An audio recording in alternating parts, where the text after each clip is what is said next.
Call 396-5555. Jacksonville. Now, get ready to spend the next 2 hours with our three sports-loving ladies. Mia O'Brien, Lauren Brooks, and Taylor Dahl. This is Helmets and Heels on 1010XL. Show me what you got, pretty lady. All right, ladies, let's talk some football on this beautiful Thursday. Good Morning Football did a segment where they talked about players that should be talked about more this offseason. And shout out to Sarah Walsh, UNF alum, who's filling in for Jamie Erdahl this week. She picked Brian Thomas Jr., who I think around these parts we talk plenty about Brian Thomas Jr. nationally, probably not as much. Yeah. But so, Mia, I'll start with you. Who is a Jaguars player? We'll start with this local team. Who is a Jaguars player that we honestly have not discussed enough this offseason? Yeah, I mean, there may be some of you who say we have talked about him enough, but I disagree. I'm now realizing Mike Dempsey left his microphone cover on this. Wow, this is a large one. Dylan's laughing. I'm going to give it to you in a second here, Dylan. Shout out to Dempsey. Shout out to the Knicks. Whoops. Brenton Strange is my answer, Lauren. Okay. And I think that the reason that I feel like we've talked about him has been because of the release of Evan Ingram, but we haven't spoken as much on the subject of, okay, he's now the guy in that room, or at the very least, he's the most, we'll call it, veteran Jaguar, since there's two players who are older than him that were added in pro free agency, technically three now after the signing of Quentin Morris from the Buffalo Bills a couple weeks ago, or a couple days ago, I should say. But ultimately, what does this say about what type of offense Liam Cohen's going to run? Go down the road to Tampa Town, see what they did with Cade Otton, and say, hey, can the same be done for the third-year tight end out of Penn State? All right, so Brenton Strange says Mia. Taylor, who you got? Yeah, I'm going to go Emmanuel Ogbah. I think that it's something that we've been talking about a long time, of getting that third pass rusher off the edge and figuring that out, because you don't want to have to count on the same two guys for the third year in a row to get the majority or almost all of the sacks. You're allowed to have three pass rushers? By the way. No, I don't think so. And I do think it's also very important when it comes to how Coach Camp does things. If you go back to Green Bay and the amount of different guys, they didn't have anybody with double-digit sacks. They didn't have anybody with 12, 13, 14, 15, 16 sacks, but what they did have is 7.5 from a Rashawn Gary. Devontae Wyatt had a ton. Kingsley Enagbari had a ton. Brenton Cox had 4. Edgar and Cooper, Carl Brooks both had 3.5. So they had a ton of players, 5, 6, 7 players that all had 3.5 more sacks. And so I do think that's important in the scheme that Coach Camp likes to have up front, is this rotation of guys that you know can all get to the quarterback, so you don't have guys that you're counting on that have to be out there. And how many times last year were we looking at it and like, why isn't Josh Hines-Allen on the field? Why isn't Trayvon Walker on the field? They lost rock, paper, scissors. That's why, Taylor. Yeah, they lost the game of rock, paper, scissors. And the reason we said that is because we knew they were the only ones that were going to be able to get to the quarterback most times. And so if you do have that third guy, you're not as much in a panic. Yes, do you want your two best players and your two best pass rushers on the field in the scenarios where you definitely need to get to the quarterback? Yes, but I also think having that third guy does make it take a little bit of the pressure of having to have them out there in those moments, because you have someone that has proven to be able to get to the quarterback and create those pressures. And even sometimes with a guy like Ogbah, maybe it's not the direct sack number, but he's still able to kind of wreak that havoc and create some madness in the backfield, which I think is also beneficial for something that's been lacking here. So that is, and I know we've mentioned his name a few times, but as I was just kind of going back through our conversations, we talked, they made this, by the way, they signed Ogbah, and then it was kind of like a passing conversation, and we never really went into how much that may mean for the defensive line as a whole. Which that reminds me a lot of the signing of Arden Key, which occurred right after the 2022 NFL draft. Yes, he who built the city. And then all of a sudden you fast forward to that August practice that many of us that were in Canton, Ohio for the Hall of Fame ceremony missed, that infamous now Sunday practice where it was Arden Key, not Josh Hines-Allen, not the rookie Trayvon Walker, that got the entire defensive group together and said, what we are doing is not acceptable. This is not the standard we are setting. And actually being that enforcer, let alone the third or fourth leading sack getter on the team. Oh, by the way, they also had DeJuan Smoot that year.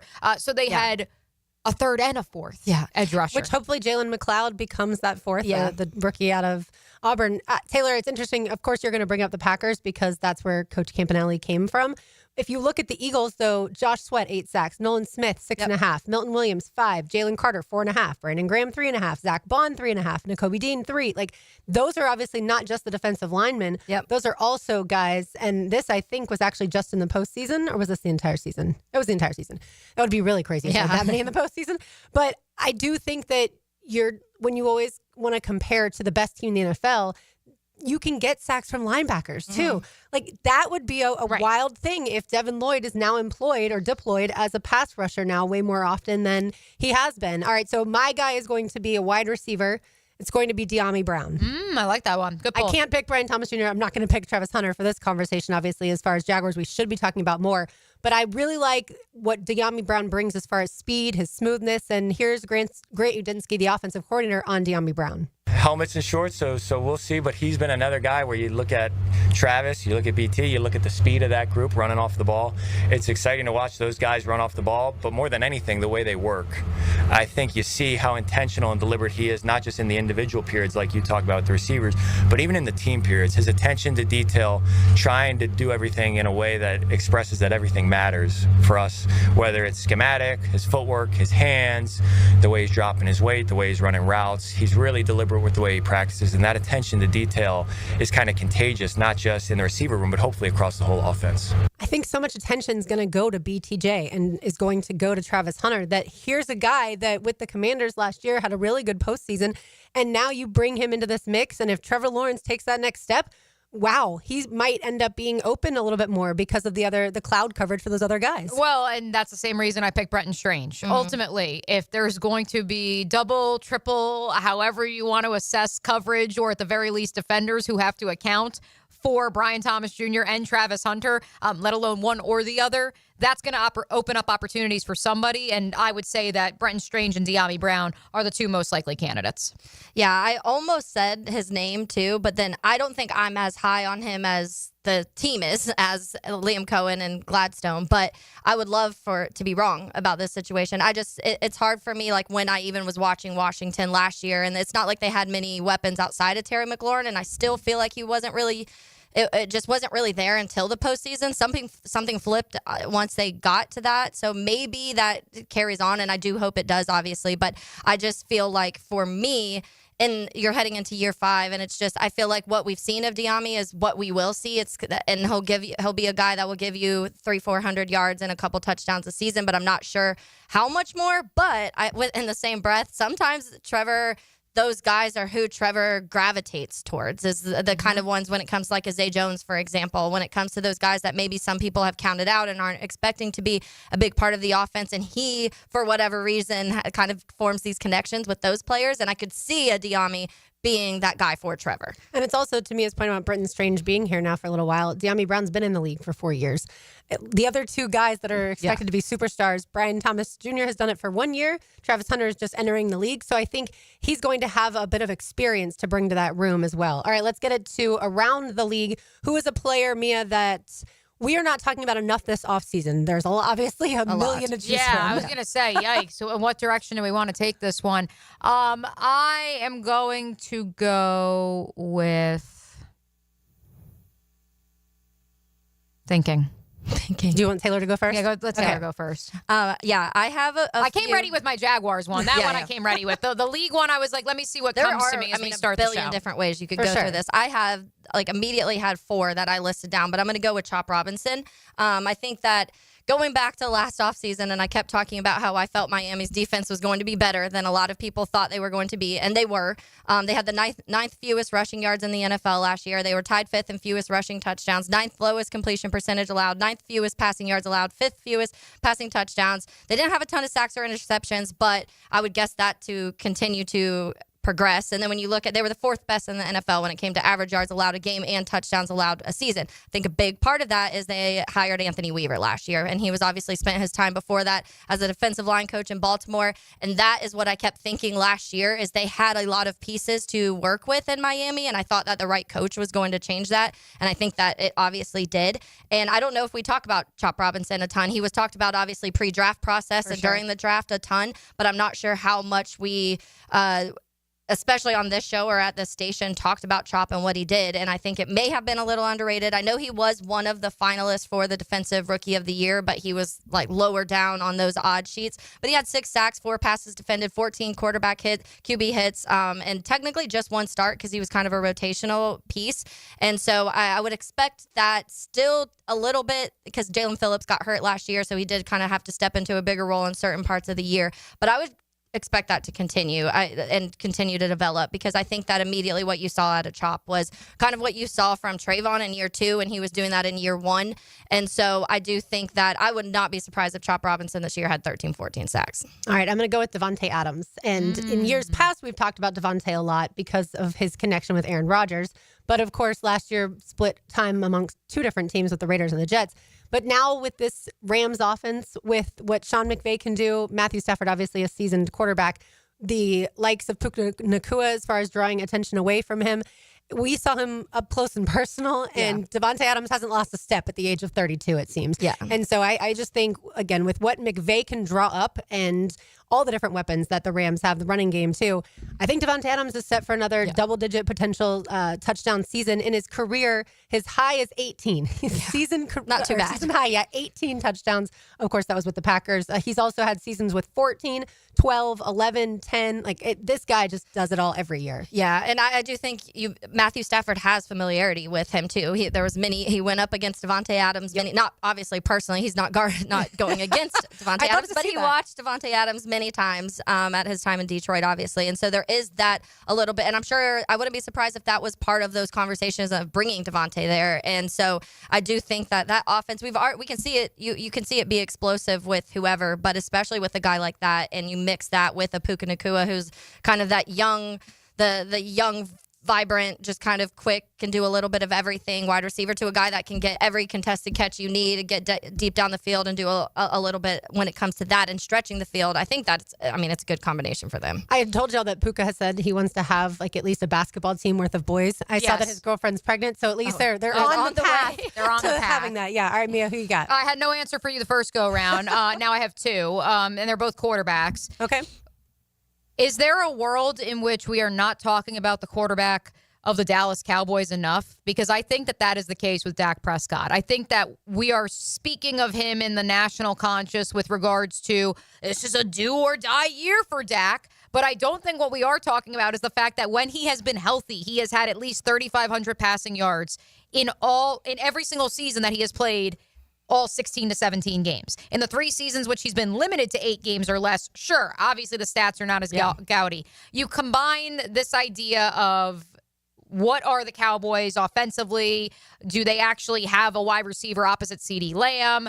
A run game that had some curious signings in Javonte Williams and Miles Sanders in free agency. And so therefore, hey, who's going to be your bell cow? Are they a candidate to trade for a running back before the season starts? Are you maybe one in this town? For me, I do think for George Pickens, a change of scenery was much needed.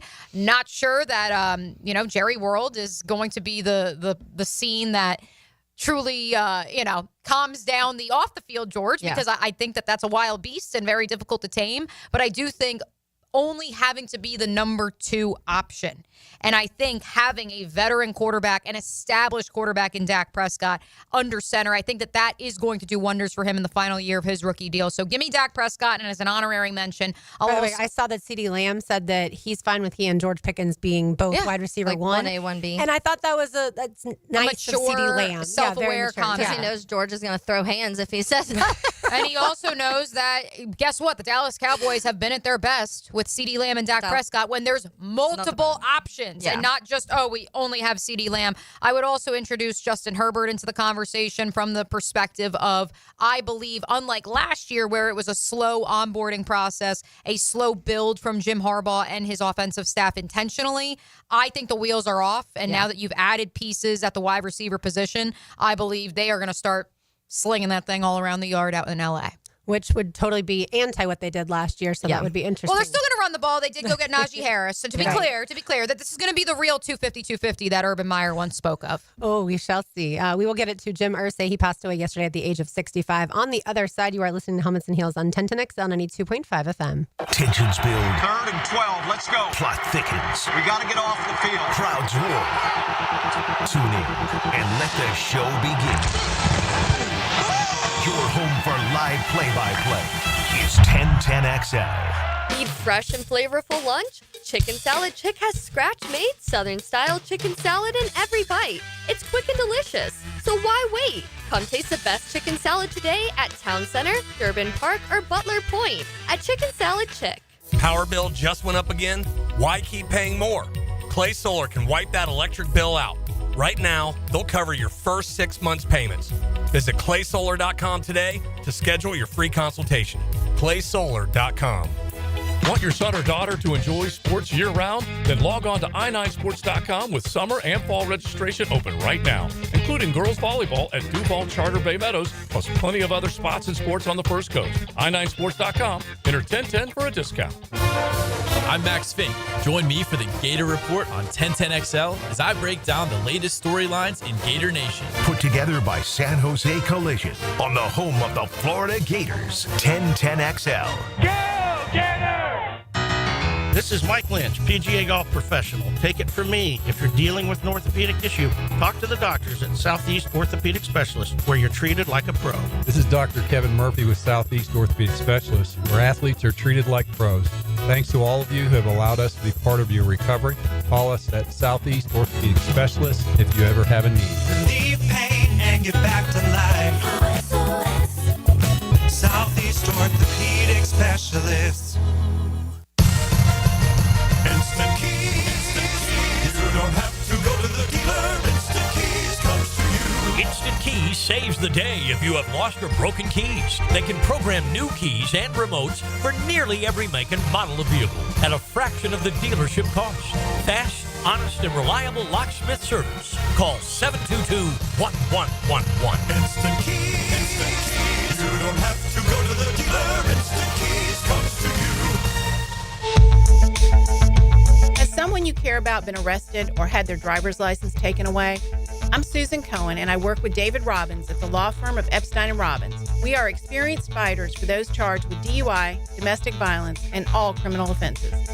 In your battle with the justice system, there's only one thing you need to know. Dial David 24/7 at Epstein & Robbins, 354-5645. 354-5645. Are your kids ready to play this summer? Come check out The Y. Summer is a time for kids to explore new things and expand the limits of their imagination. At The Y, summer camps every day is a new adventure. Kids can learn about STEM, arts and humanities, athletic sports, outdoor games, and more. Registration is now open, but space is limited, and spots are filling up quickly. Learn more and find your adventure at fcymca.org. Search Summer Day Camp. Are your monthly bills keeping you up at night, wondering how you got so behind? Hey, I'm Roger Moore, CEO of Loan Pronto. I get it. Life is expensive now. Insurance, groceries, cars. And then there's the credit card debt with those obscene interest rates. It's time to regain your financial freedom. And that's what we offer at Loan Pronto, using the power of the equity in your home. We have multiple ways to get you the cash you need, and most clients close in 2 weeks or less, and many don't even require an appraisal. And listen, rates have been plummeting recently. We just locked a homeowner in with an APR in the low fives, saving her over $1,000 per month, and put $10,000 in her pocket. Life-changing money. Whether you're drowning in debt, have a nosebleed rate you got last year, need home improvements, or simply need cash in your pocket, we can help you accomplish this goal in record time. Call us today and get started with no hard credit pull, just a conversation. LoanPronto.com, 904-999-1508. LoanPronto.com. That's LoanPronto.com. Equal housing lender, NMLS 1661781, subject to lender approval, NMLSconsumeraccess.org. Cannonball! Honey, someone's in our pool. Oh, refreshing. John, what are you doing? Oh, hey, Dave. Seeing as how me and the guys at Clearwater Irrigation reinstalled your sprinklers after the pool contractor ripped it out, I thought you wouldn't mind if I took a quick dip. But in a Jaguar print Speedo? Yeah, Dave. My bad. Clearwater irrigation. We can't sing a lick, but we sure are good at sprinklers. And drainage, too. Collisions happen on every play in football. Collisions also happen every day on the road. If you need auto body repair, from a $30 job to a $30,000 job, trust San Jose Collision in Mandarin. You'll always feel good when you send someone a Kuhn Flowers floral or plant arrangement. This is JJ with 1010XL, and no matter what the reason, Kuhn Flowers has always come through for me. Order online at KuhnFlowers.com. With 50 years of fabrication expertise in towing products, the family at Cannons of Jacksonville can repair or install precisely what you need to tow with confidence. Visit cannonsofjacks.com, where quality and customer satisfaction collide.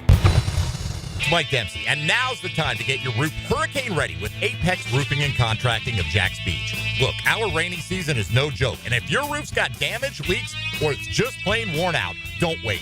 Apex is local, dependable, and will show up on time using only premium materials with ironclad warranties. No shortcuts, no stress, just quality work you can trust. Skip the storm season scramble.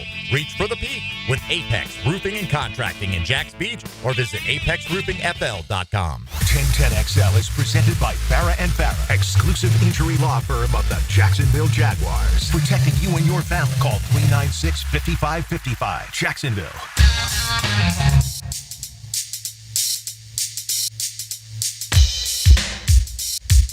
Mia O'Brien, Taylor Dahl, Dylan Denmark filling in for RJ Saunders. I'm Lauren Brooks with you. So yesterday we found out that Jim Irsay, the owner of the Colts, passed away at the age of 65. He inherited the team after his father, Robert, passed away in 1997 following a stroke that he had in 1995. Ladies, I'm going to give you a little backstory. This is according to Wikipedia, so I hope it's right, into the family. So Robert Irsay, that was, of course, Jim's father, he worked for his father, but he left the company to start his own and stole employees from his father's firm. Robert's brother said that he tried to run their father out of business, and his mom said things that I don't even want to repeat. Oh. So that is Jim's father, and there was a family feud, and I'm pretty sure he never spoke to his father or mother ever again. Again, that's Jim's dad. Then Jim had two siblings. Thomas, who had a mental disability, died at the age of 45. It was in a facility in Florida the whole time he was alive. And Roberta, who died at the age of 14 in a car accident. So I'm just setting the stage back like an onion of people's lives. You can kind of piece together maybe how they got to where they are today, or certainly were in this case. So now, of course, one of his daughters will take over the team. He has three. They are all a part of the team so far. One was, I think, much more involved when he was in rehab in like 2014. But one's all that to always say, in the behind-the-sines videos from the draft room and then on the sidelines as well. That's Carly, right? Yeah. Carly Irsay Gordon. She's the main one. And then he also has Casey Foyt and Kaylin Jackson. They're all right now vice chair / owners. So it's rumored, though, or believed that Carly will be the one kind of taking over the team. But I just found the backstory of his life fascinating, because the Jim Irsay until yesterday and today that I knew was just a guy that would say sometimes the craziest things you've ever heard, or film videos that were some of the craziest you've ever seen. And tweet like there was no tomorrow. One of my favorite characters, truly, in the sports multimedia age of the last 10 to 15 years. But ultimately, I think what's most impressive about what Jim Irsay did as the owner of the Colts, and I think that we now live in a day and age and an entire generation has passed, so it's really hard to wrap your head around. But I think especially in light of last night's Pacers victory, which only happened, in my opinion, because Big Jim was looking out for Tyrese Halliburton. Because his last tweet was cheering the Pacers on. Yeah, and maybe someone else sent that tweet off. I wondered about that, too. Yeah, I'm pretty confident. But, hey, listen, Jim left a tweet, so maybe there's a chance there. Point being, Indiana as a state, Indianapolis as a city, defined by basketball and IndyCar racing. That is what Indiana was known for. The Indianapolis Colts, a very back and forth history. Certainly the city of Baltimore has something to say about that franchise as well. Ultimately, though, the selection of Peyton Manning, the creation of Lucas Oil Stadium, the revitalization of downtown Indianapolis, having been more times than I can count, stands as one of the greatest examples of what the NFL can do to a city. Jim Irsay and his front office and his regime made Indianapolis a football city. And I know it's difficult for myself and some others who back in 1997, I was 5 years old. So I don't know what a world was like pre-Peyton Manning coming to Indianapolis, let alone pre-Jim Irsay taking over the team. He was losing games to Florida when he was at Tennessee. Yes. But point is, I don't know what the city of Indianapolis was. Sure. I don't know. And I can only tell you what the history books say, which is, while yes, there was interest in football, it was not at the forefront. You did not have an indoor stadium. I guess you did technically, but not to the shrine that is Lucas Oil Stadium.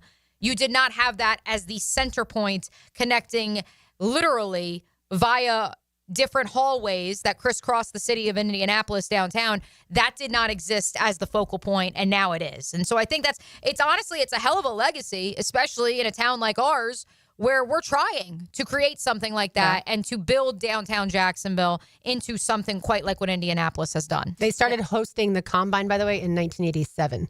I don't think that the downtown growth, I don't think that it looked the same way that it does now. But yeah, to your point, the city has grown up a ton. Taylor, from 1999 through 2014, the Colts made the playoffs 14 times, won 10 division titles, appeared in 4 AFC title games, 2 Super Bowls, and of course, won the Super Bowl in 2006. Yeah, there was a stretch of time where they won 7 of 10 AFC South championships. Shot your move.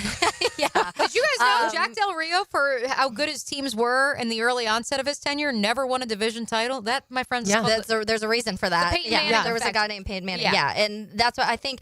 One of the articles that I was reading about Irsay was talking about when he was first going to training camp, when he was like a ball boy as a kid, and when Johnny Unitas was quarterback there, and they would there was an article where he was kind of sharing his time of how he went from being a ball boy at Colts training camp to the owner of the Colts, and just kind of his path along that way. And yeah, a little rocky at times, but if you go back and you talk to any Colts fans, you can literally go Google, and the amount of Colts fans that share stories of really cool things that Jim Irsay did for them. Like, he would ride around on the golf court during training camp. In a golf cart during training camp, and give away tickets and hang out with people and take pictures. And the amount of money he donated to charities every year, people will post about that constantly. And so there was a part of them, as you know, obviously addiction's a serious thing, so that obviously aside, he did a lot of really good things for Indianapolis. And I have a lot of family in Indy. Most of my family is Northwest Indiana, but I do have a good chunk of family in Indy, and they all are like, yeah, he's a little crazy, but he's done so much for the city and the place that they went from the times they were kids to where it is now in the football world, but also, like you said, the downtown area and how much people care about the Colts and downtown, and the revitalization that happened there it's a big part of a lot of things that Jim Irsay has done. Yeah, to be remembered for leaving such a mark on a city and a team and the fan base, I think that's something that every owner should aspire to. So Shad Khan, I joked about him earlier, but he did release a statement. And just to paraphrase, to hear the news of Jim Irsay's passing is heartbreaking. Jim cared deeply about the National Football League. More important, he cared about everyone who loves the NFL, players, coaches, fans, media, communities, champions of outstanding causes far and wide, and many others. And then, of course, he wanted to make a note of the generosity and commitment to people everywhere as well. I do think that it was a sad day. Even as silly as we've had the conversations of Jim Irsay around here, like, it still is someone that has been revered. And again, like you said, addiction is a very dangerous thing. It's a very serious thing. But when you put that kind of to the side and just focus on all the positive that he was able to do in his life. And unfortunately, substance abuse can be genetic, hereditary as well, and passed down from generations. And so there's also, to your point, Lauren, and when you peel back the onion, there's also that part of it. I will miss our ceremonial readings here on 1010 Jim's tweets. Look, and I think there's also perspective to be had here. And that's what I texted you guys last night when the news broke. Like, it's not to be insensitive, but the reality is he was 65 years old, and while he looked a lot older, I have no dog in the fight, but I know I look at Jim Irsay and how much life he packed in, how much fun and craziness, but also accomplishments that he was able to fit into 65 years. Yeah. It's pretty darn impressive. Pretty darn impressive when you think about it. But yeah, also to your point, substance abuse can make people look a lot older. Yes. So that's why everyone thought he was like 80 probably. Yeah, I honestly thought he was older. And then I also didn't remember because as I was kind of trying to figure out what exactly happened, there was a lot of reports from camp last year of, hey, he was not doing well. And they were like, people were having to drive him around on that golf cart that normally he kind of navigates himself. So they're definitely, and then we were talking to Trent Osborne, our Colts fan in the building, and he was saying there were multiple times last season people weren't sure he was going to make it through the season. So it very sad and unexpected to me because I really truly didn't know it was that deep and that far into all of it. Yeah, I didn't know either. But yeah, thoughts and prayers with his family. We will get it to the wild ending that was the Pacers-Knicks last night. You are listening to Helmets and Heels on 1010X on 92.5 FM. Jaguars, Gators, Seminoles. Jacksonville's football station is 1010XL 92.5 FM. Hello, First Coast. I'm sure by now you have seen our bright green GFL trucks and containers throughout the greater Jacksonville area. We're an industry leader in solid waste and would love the opportunity to earn your business. We're committed to customer service, reliability, and have an unwavering focus on safety. Whether commercial or construction, let us haul your waste away. Call 904-760-5880 to get a quote today from GFL, Green for Life. The joys of home ownership. Until the plumbing backs up, the AC goes out, or your septic system decides to act up. The good news? You don't have to call 3 different companies when things go wrong. Just call my friends at Duck Duck Rooter. They're your one-stop shop for plumbing, septic, and air conditioning, all under one roof. So whether it's a leak, a clog, or your system just won't cool, they've got you covered too. Don't take my word for it. Check out their 5-star reviews on Google. From the moment you call to the moment the tech solves your issue, you will receive first-class service every step of the way. Give them a ring at 904-862-6769 or visit duckduckrooter.com. Duck Duck Rooter Plumbing, Septic, and Air Conditioning. One call does it all. Hey, poker players, the Poker Atlas Tour is back at Best Bet St. Augustine from June 5th to June 15th. The Poker Atlas Tour features 7 events, including Event 1, a $300 no-limit hold'em tournament with a $100,000 guarantee, and the $600 no-limit hold'em title event with a $200,000 guaranteed prize pool. Satellites start May 17th. For more details, visit bestbetjacks.com. That's bestbetjacks.com. Hey, Hicken here. So much of what makes us a family takes place in our homes. That's where Zero Res comes in. I love Zero Res, and this month get Zero Resified from Jacksonville's #1 carpet and air duct cleaner with May Mayhem. A 3-room special starting at $149 plus the 4th room is free. You owe it to yourself and your family to breathe healthy, happy, and clean. Call Zero Res 28757 or go online at ZeroResJacksonville.com and say you want the Hicken special. Zero Res, spell it forwards or backwards. It's the right way to clean. Zero Res. Hey folks, Frank Frangie here reminding you the 4th annual Dailies Walk-Off Charities Golf Classic is right around the corner. We sure appreciate our friends at Dailies, always making it possible, and appreciate so many of you who have played over the years. This year, we're back at Deer Creek Country Club Monday, June 9th at 9 a.m. with tons of prizes, auction items, and an awful lot of fun. You'll even meet some of our young walk-off players. Just go to walkoffcharities.com for more information. Can't wait to see you on June 9th at the Dailies Walk-Off Charities Golf Classic. This Date in Sports History is brought to you by Southeast Orthopedic Specialists. On May 22nd, 1930, Lou Gehrig, New York Yankees future Hall of Fame first baseman, became the first player to hit 3 home runs in 3 different games. Prosper here, spring has sprung, and it's a great time to sell your house, but only if you have the very best on your side, and those very best are Chad and Sandy Newman. Spring selling season's here. Rates are down. Activity's up. It's the best time in years to sell your home, in fact, but there are homes sitting on the market. They don't have the right representation. That's where Chad and Sandy step in. Maybe you're worried your home needs repairs or updating and it won't sell for a good price. Maybe your family's growing and you need more space. Whatever the reason that you need to sell your home, Chad and Sandy deliver this promise to you. Chad and Sandy guarantee your home sold at an agreed-upon price and deadline, or they will buy it. Sounds pretty hassle-free to me. Take it from Mike and Rosemary in St. Augustine. We were determined to buy an affordable home in a specific school zone, but we didn't qualify for the loan needed to get one. Chad and Sandy's team worked with the lender, negotiated a higher qualification price, lower interest. It was huge, $200 less per month. Do it today. Call 414-6200 or go to chadandsandy.com. It's the perfect day. You're just driving along, listening to your favorite music. The window's down. There's a cool breeze. Life is good.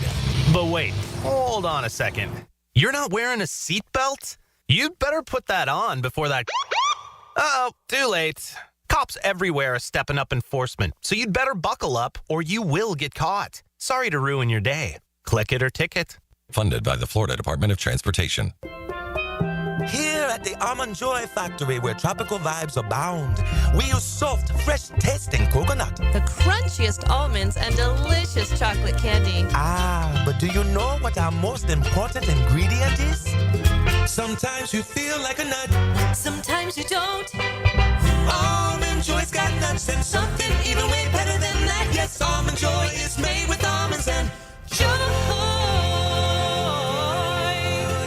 One thing that separates Beard's Diamonds from those other jewelry stores at the town center, no one's paid on commission. Nobody at Beard's is on commission. That's more of your corporate stores that pay commission. Beard's owner, John Lupo, says that means no pressure, no hidden agenda, no extra markups. And you're getting a better deal. You're not paying the corporate commission. You're not paying the salesperson's commission. If they're paying their salespeople commission, you're starting off in the hole. And that's why you feel like a number at most jewelry stores, because it's all about making the sale, but not at Beard's. Because it's a corporate atmosphere and they want to sell you what they want to sell you. We're here to sell you what you want. Our salespeople can do whatever they want to make sure that the customer is happy. So relax. At Beard's Diamonds, they have all the things you want, like quality education, selection, warranties, and none of the stuff you don't want, like pressure and tacked on commissions. Nobody's making an extra 5 or 10% on Beard's customers. Beard's Diamonds, the town center's only locally owned jeweler. We sell better merchandise, better product for less money, guaranteed.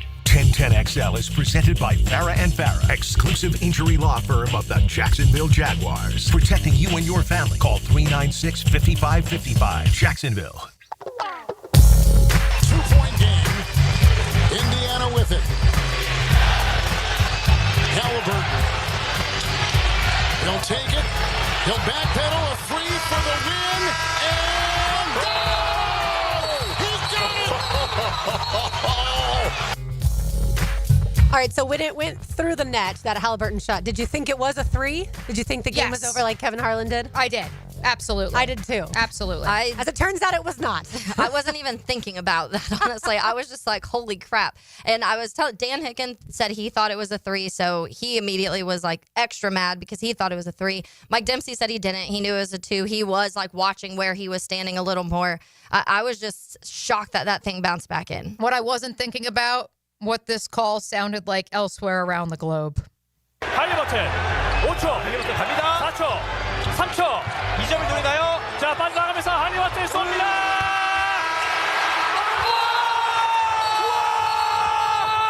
이게 뭐야? 이게 뭡니까? 할리버튼의 초크 세레머니까지. Thank you to our friends at Hard Rock Bet for bringing this one to our attention. Korea, is it still in? Yes, Korea. Korea. Didn't specify north or south, but it was Korean. Okay, Korean. Either way. But did they think it was a two or a three? No, they clearly thought it was a three. They thought it was a three. That reaction for sure. Yeah, it was. I mean, that is something I don't know if I've ever seen. It bounced that high and then perfectly go back into the net. It's wild. I was kind of joking with a friend because he said that thing bounced up to the moon, and I was like, it spent more time in space than Katy Perry did on her little trip recently. The only shot that was close like that was the Kawhi when they played the Sixers. That was like 6 years ago. Yeah. But that didn't go in the air. That was more of it just bounced and bounced before it finally went in. As most people know, the Knicks and the record of teams that trailed by 9+ in the final minute of the fourth quarter or overtime of a playoff game since 1998 before last night was 0-1,414. Oh my gosh. It had never happened before until, unfortunately, it happened for them. I heard Dan talking this morning, though. The Pacers have done this to several teams in this playoff, where they've been up 14 at, in the final quarter. And Halliburton's 17. hit this absurd shot. It happened against the Bucks. It happened against the Cavs. That's why, quite frankly, as everyone else seemingly was going to bed, it felt like I was like, and Kevin next to me included, I was like, no, I know I got to Gotta watch stay this up. one to the end because weird things happen when these two teams play a basketball game. And when they play each other, you have the best game of the NBA playoffs so far. Okay, so we asked your friend Angela, who works up in Indianapolis. We asked her who's more popular right now in Indy. Is it Caitlin Clark? Is it Tyrese Halliburton? After last night, she had said Caitlin Clark. After last night, do you think it has shifted at all with the way that game ended in overtime? No, I don't. I think it just brings Tyrese Halliburton more into the national conscious than it does elevating his profile in Indy, because I think people in Indy already know who he is and they know what he can do. If anything, I think it brings to light the conversation that Dan was also discussing on the drill this morning of should his dad be welcomed back into arenas, because ultimately, ever since his dad got into a fight on the court with Giannis Antetokounmpo, Tyrese Halliburton has had like 3 game-winning shots. So I'm just saying, Maybe he doesn't want his when dad his dad's not there, he actually plays better. You could make the argument. I know there's a couple stinkers in there too.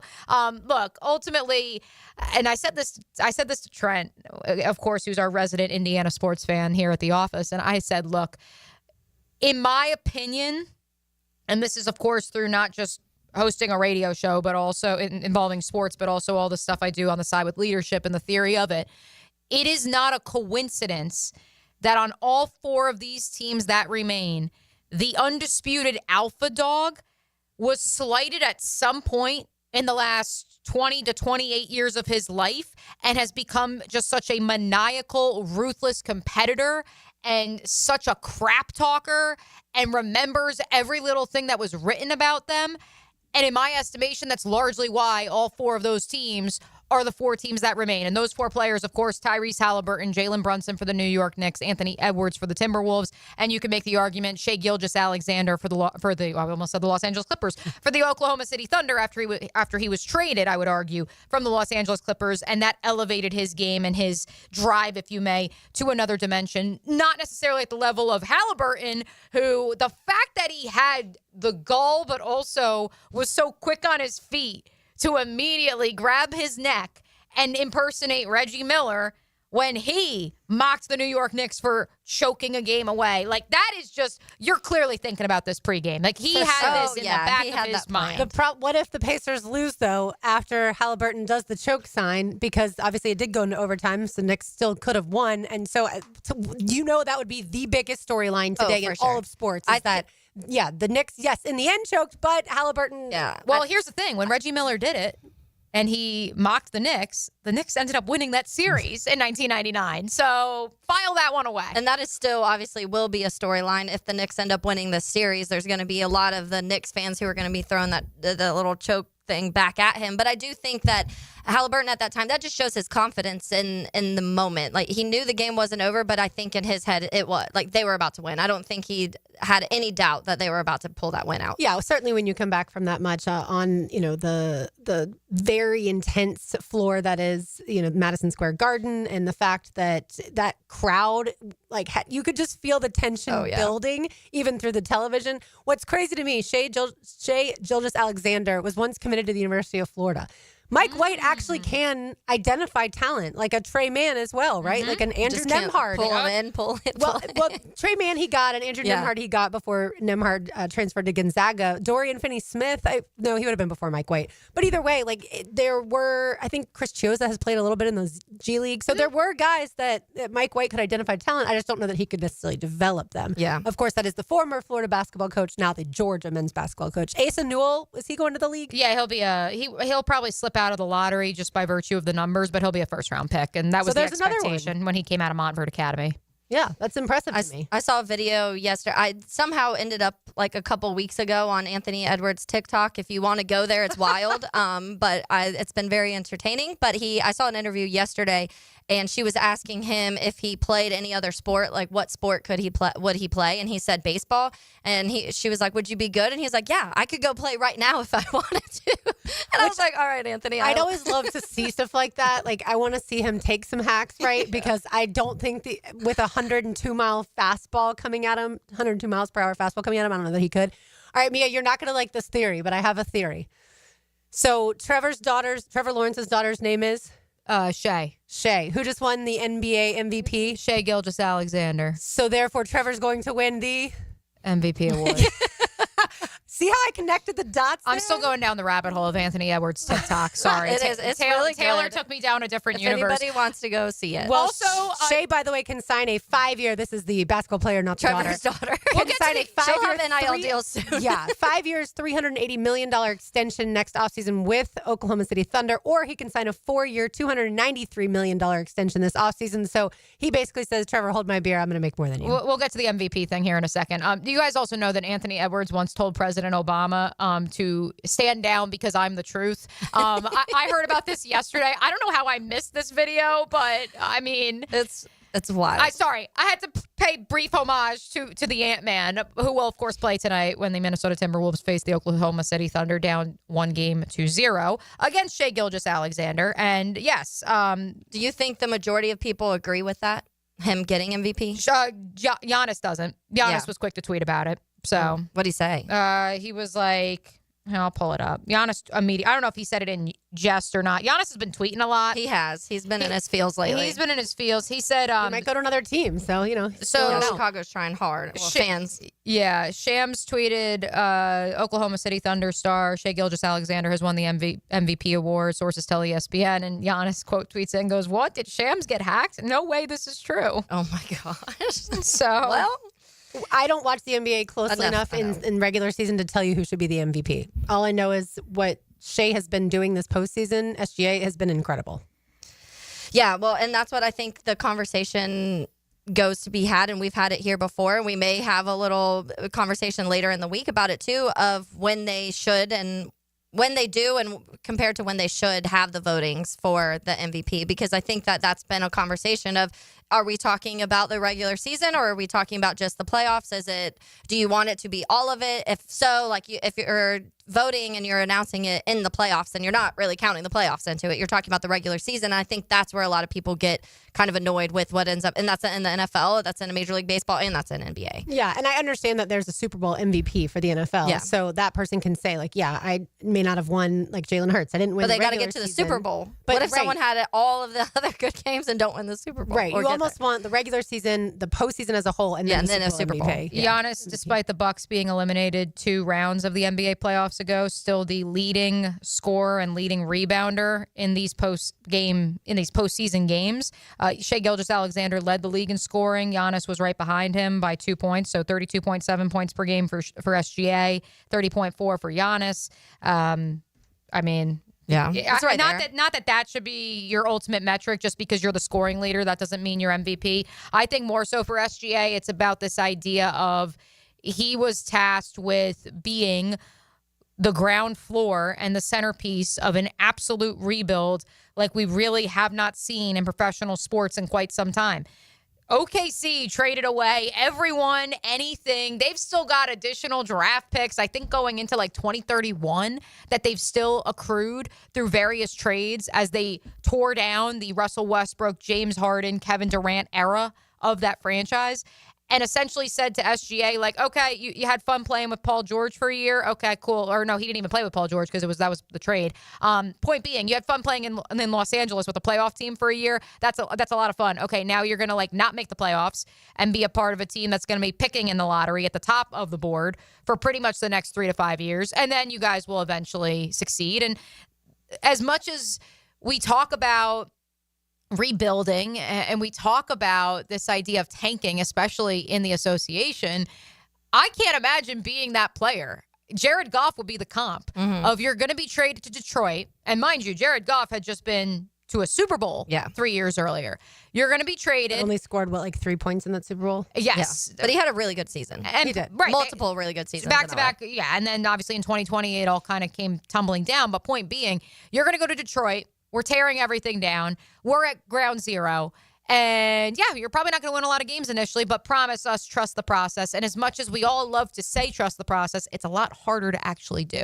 Yeah, and that patience factor comes into a lot of things. And I think that you also have to do it right. And if you've been in an organization who has done it wrong so many times, it's hard to believe that things are going to change. And so I do think I remember Jags, in other words. Yeah, I do remember going like this last year. Nick Saban, I want to say it was literally the opening College Game Day, and they were having conversations about it, and they were talking about the paying paying players and how much and how Alabama gets to pay and all the, certain schools get to pay and other can't afford and blah, blah, blah. And Saban was like, yeah, but you also have to pay the right people. You can pay people and that doesn't mean it's the right thing. That player, how many times now have we seen it in college football where it doesn't work out for the school who is paying these guys? And so I do think, and similar when it comes to the NBA, when it comes to the NFL and Major League Baseball, all of these things, there's a lot of decisions to be made when it comes to the trades, especially when we're talking about the Major League Baseball, because you're dealing with farm systems too. So you're kind of guessing on what these players may be in 2-3 years a lot of times when you're making these trades. But I do think that you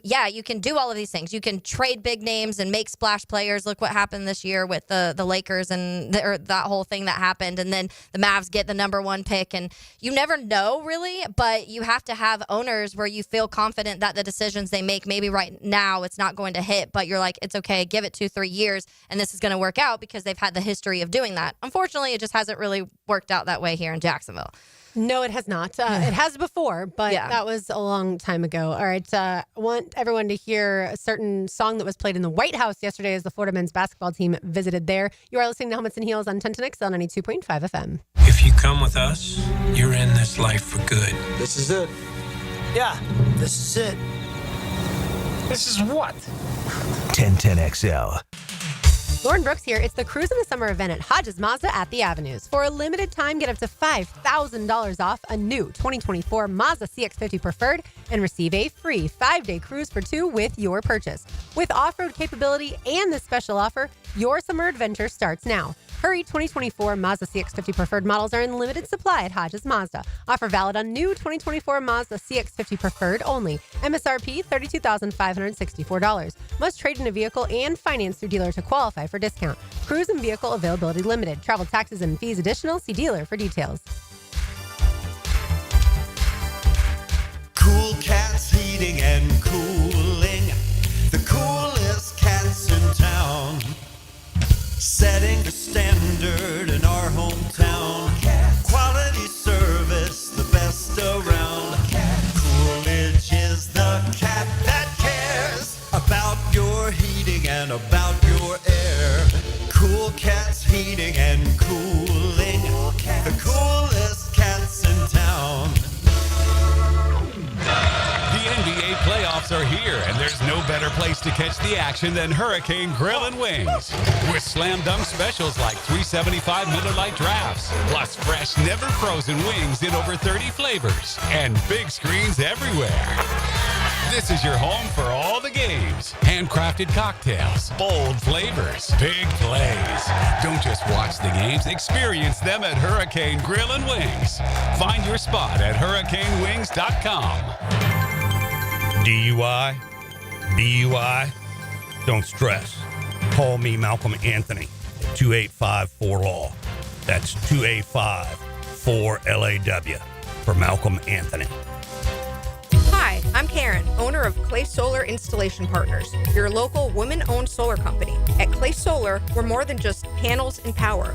We're about people. We make the switch to clean energy simple, stress-free, and built to last. If you've had a bad experience with solar in the past, we can help. We specialize in dependable solutions and top-notch customer service, so you can finally enjoy the savings and sustainability you deserve. Schedule your free consultation at claysolar.com. At Tucker Equipment Rental in Neptune Beach, you just don't rent quality machines, you rent quality customer service. Hi, I'm Kevin. And I'm Dave. Tucker Equipment Rental has been supplying Jacksonville with equipment and event rental for over 50 years. From commercial and homeowner projects, we've got what you need: lifts, dirt equipment, and landscape equipment. And don't forget about event rentals, from festivals to weddings to backyard barbecues. Local, knowledgeable, and always ready to help. Tucker Equipment Rentals. You need it, we've got it, come see us. Baseball is back. Jumbo Shrimp Baseball at the newly renovated Vistar Ballpark is your home for affordable family fun. Tickets start at just $5. Fireworks after every Friday home game and kids round the bases after Sunday games. Log on to jackshrimp.com for tickets and details. Jumbo Shrimp Baseball, affordable family fun.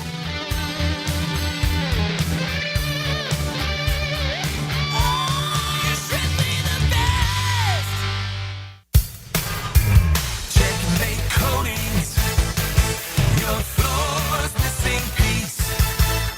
Premium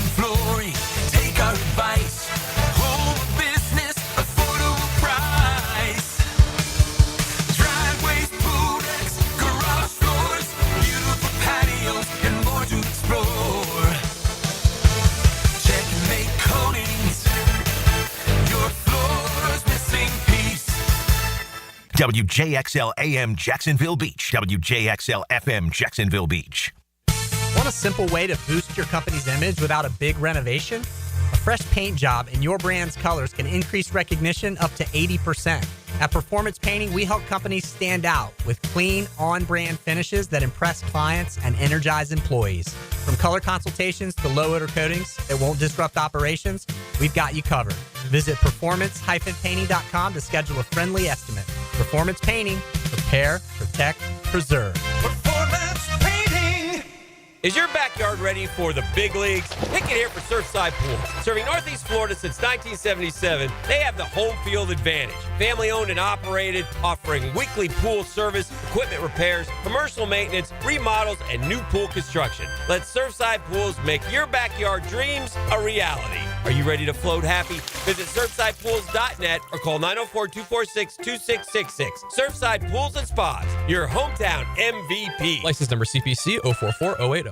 This is Hayes Carline, and I'm so proud of my guy, Leon Searcy. Man, I used to want to eat all the time, but just 1 month on Physicians Guided Weight Loss, and I've already dropped 15 pounds. And I lost 25. No side effects, just results. The GLP-1 curbs my cravings and keeps me feeling full. It's been easier than I expected, and I feel amazing. Their staff is great, and best of all, no surprise costs. If you're ready to bring sexy back this summer, visit pgweightloss.com. Physician-guided weight loss, safe, doctor supervised. And it works. A chipped windshield can turn into a big problem fast. Lauren Brooks here. Trust Novus Glass of Jacksonville for expert repair and replacement. Call 904-289-2905 for Novus Glass in Orange Park. 904-289-2905. This is Molly McDonald with your 1010XL Southeast Orthopedic Specialist local sports update brought to you by Duck Duck Rooter Septic Plumbing and Air Conditioning. The Florida Gators baseball team was eliminated from the 2025 SEC tournament last night following a 3-1 loss to the Ole Miss Rebels in the second round. The Gators offense struggled against Ole Miss starter Hunter Elliott, who pitched 5.1 innings, allowing just 2 hits and 1 walk while striking out 8. Florida's only run came in the 5th inning with Ashton Wilson scoring on a throwing error after Landon Stripling reached base. The Gators will now return home to await their fate in the 2025 NCAA tournament. The Jacksonville Jumbo Shrimp faced a 7-3 defeat against the Memphis Redbirds last night at the VyStar Ballpark, despite home runs from Roberto Hernandez and Jack Winkler. The Jumbo Shrimp couldn't overcome an early deficit. Game 3 of the series will be tonight at 7:05. It's 87 degrees at 12:57. Time and temp brought to you by Bueller Air and Plumbing. Stay cooler with Bueller. 1010XL is presented by Farah & Farah, exclusive injury law firm of the Jacksonville Jaguars. Protecting you and your family. Call 396-5555. Jacksonville.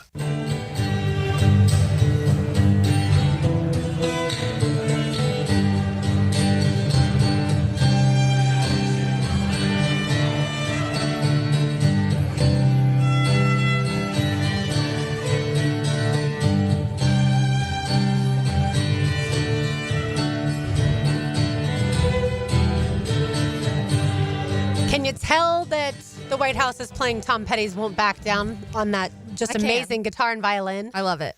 I'm so impressed with people that can play people that are musicians that can play instruments so well. And usually you talk to people who are musicians and they can play multiple instruments. Lauren, part of me feels like for at least one Lady Heeligan out there in the listening audience, and certainly if this had been a year ago, maybe you would have drawn inspiration that should be played at a wedding because I get that sort of vibe. So one of you, I'm surprised Graham didn't do that. Graham did do that. That version. Yeah, not that version. Like walk down the aisle to that. Right, exactly. As they were cutting the cake, they played Won't Back Down. Right, but that's what I'm saying. Walking down the aisle, I can see this now happening. So one of you Gator Heeligans out there, you need to take this, either pitch it to your fiance, or if you're a gal, like now you're issuing this edict that you're going to follow the White House's suit and play Won't Back Down on the violin as you walk down the aisle. Many Gator references in the Graham wedding, for sure. Oh, absolutely. So yesterday I had said I didn't see Alex Condon in pictures because at the time, at the time they'd only released a few pictures and mainly of the guards. But now, yes, after seeing the full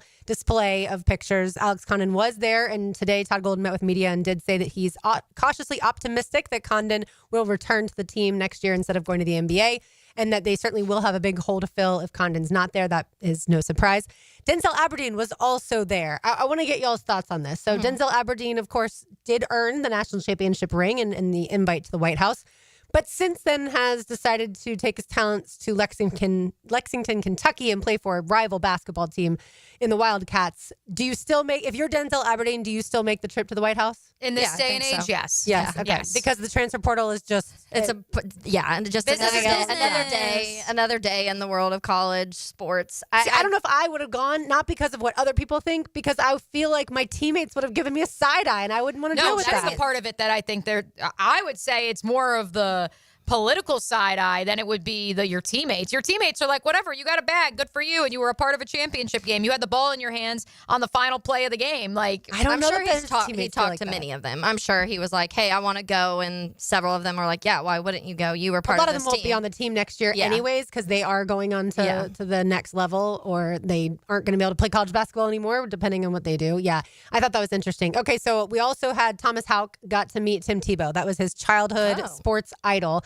Has always wanted to meet him. Tim Tebow, I don't know if he just happened to be in the area in Washington, D.C. area, but he was there at the White House as well. I'm guessing he made that trip for a reason. Perhaps. So yeah, Thomas Houck got to meet Tebow, and so that was something he absolutely loved. So that led me to the question, what were you doing 10 years ago today? And I also had that question, funny. Taylor, because you just yesterday tweeted about this, posted about this. Yeah, that's funny because 10 years ago, I interviewed for my internship at 1010. And so it sounds crazy, honestly, to think about that. It was a decade ago that I was interviewing with Tom Fridley in his office. I didn't live here at the time. So I was like, well, if I get the internship... At this time, I had just moved back from Chicago, so I was living with my grandparents in like Central Florida at this point. But I didn't even live here. I was like, if I get the internship, I'm gonna have to figure it out and move here and find something to do. And then now here I am 10 years later talking on the midday show. So yeah, that's wild how 10 years feels like a long time ago, but then also like yesterday. 10 years ago today, or not really today, but this year, Mia, you were graduating from college? Yes, I actually posted about it over the weekend, 10-year anniversary of my college graduation. So yeah, on May the 22nd, which happy birthday to my grandpa, by the way, in case Poppy's listening. On May the 22nd, I would have still been gallivanting around Ithaca, New York, parading around the Moonshadow Tavern, if I had to guess. I think we may have gone to Watkins Glen and gone to the state park that day, if memory serves me properly. But yeah, I was still gallivanting about having a grand old time, didn't have a job, had a couple job interviews, so I knew I was in the right, I was going to get a job somewhere, but had 2 more months on the lease, so I was like, why not just be a creature of Ithaca, New York for a couple more weeks while I still can. So Moonshadow Tavern. I like the sound of that. Me too. Well, it sounds like my type of place. It's when you see it, it may be depending on the hour of the night because that's its formal name. It is more affectionately known as Mooney's. So you probably have heard me reference that a time or two. It has gone under new ownership. I may or may not have met the new owner when I was up there in September because just had to make sure my standing was still good and still maybe got some of the same discounts that I used to, despite the fact that the owners now own a different establishment. They've bought a different one down the street that also is under new ownership, and happy to see that back too. So yeah, I was probably at Lot 10 or Mooney's if I had to guess, but had just graduated. Lauren. And then it takes a wild turn to eventually end up in Jacksonville, FLA. I was at the time in May of 2015. I was working for a friend's landscape company. I had already started part-time at 1010XL at that point in time and was already hosting Helmets and Heels because that started in 2014. So I'd been doing that, and then I wasn't sure what I wanted to do, went to work for him and managed that, and then started interviewing for UNF. It took several interviews to become the director of marketing for athletics for UNF, but I eventually landed there. That was that summer, so that July, which I loved working there, loved the people at JU too. I'm an equal opportunity mid-major in Jacksonville, FLA, but I learned so much about what goes into putting on an athletic event. Mm-hmm. Like from the minute that the cheerleaders, really down to the second that the cheerleaders have to get off the court for basketball, what goes into the pep band when you play that versus when you play like house music, and who is doing all of those things.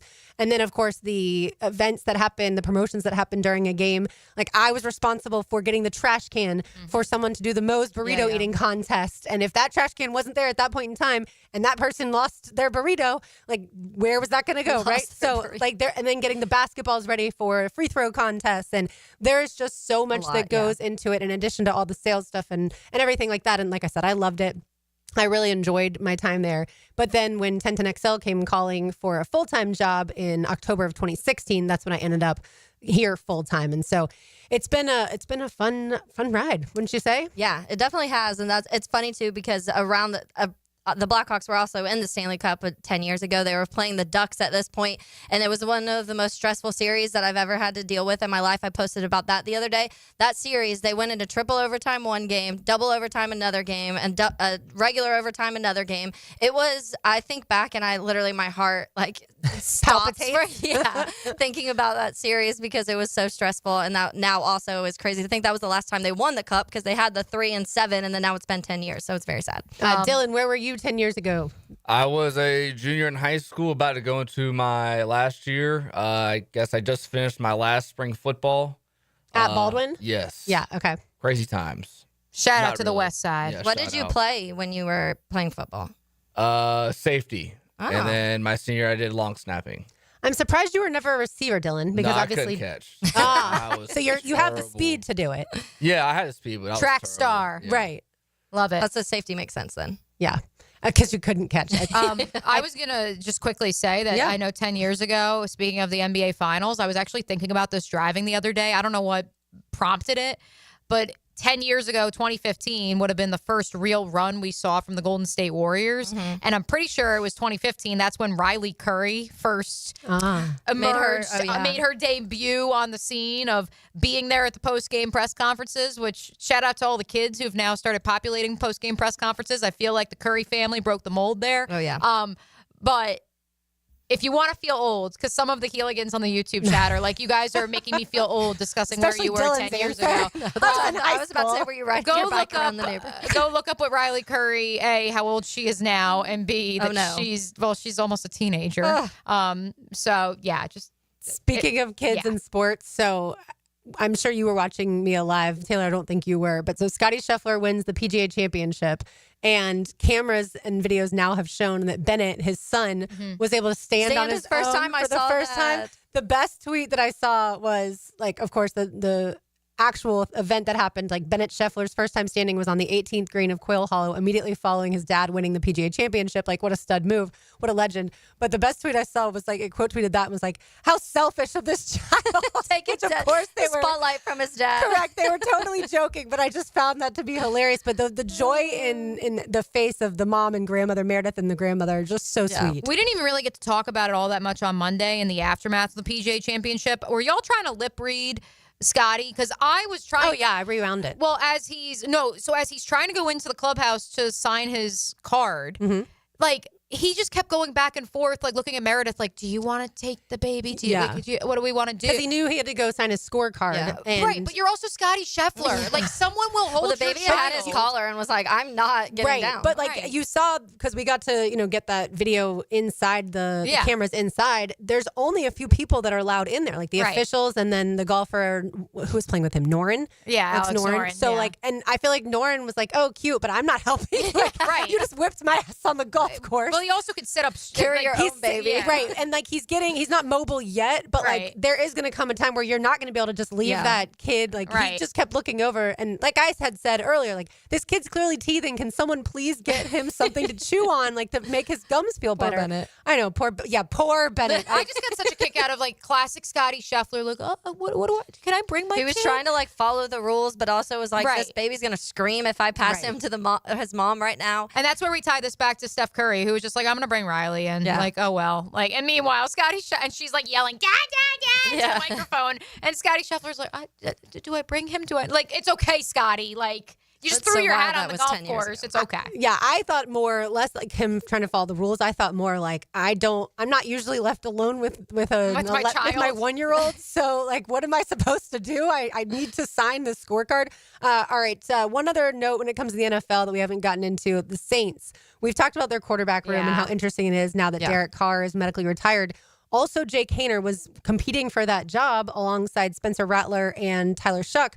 And now Jake Haener has been injured, and he did have an MRI. It revealed a strain, but no oblique tear, but surgery is not needed. However, he still that may be the last they've seen of him, at least until training camp. Yeah, which, I mean, not that I think Jake Haener was going to play that much of a role in this competition, but it is a competition. I can tell you that from sourcing it. Sure. Like, it is, at the very least, if you don't want to go based off of who was drafted where and which regime drafted who, they, much like the Jacksonville Jaguars, the new administration in New Orleans wants competition across the board.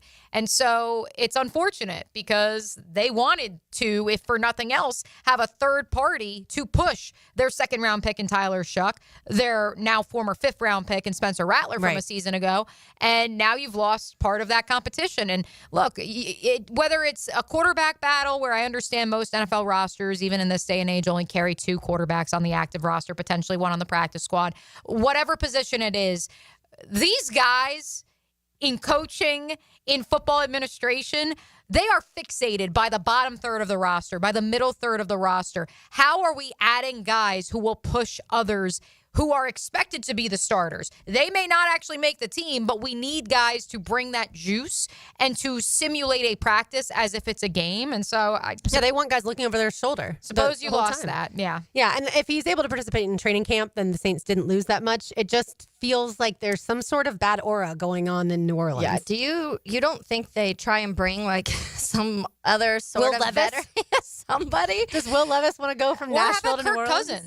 That's what I was thinking. They must think that Kirk has nothing left. Kirk is not on the Falcons roster? He is. Okay, but I think you have to trade for him and pay him. Yeah, that's basically where they're kind of at. Yeah, and he would have to approve the trade. Yeah. And I don't. I mean, try maybe, because if not, I'm really that one screams. I'm not quite sure. Right? Because tanking. That's what it screams. Maybe like the Falcons. Unless Chuck is good. They say they're not going to release him.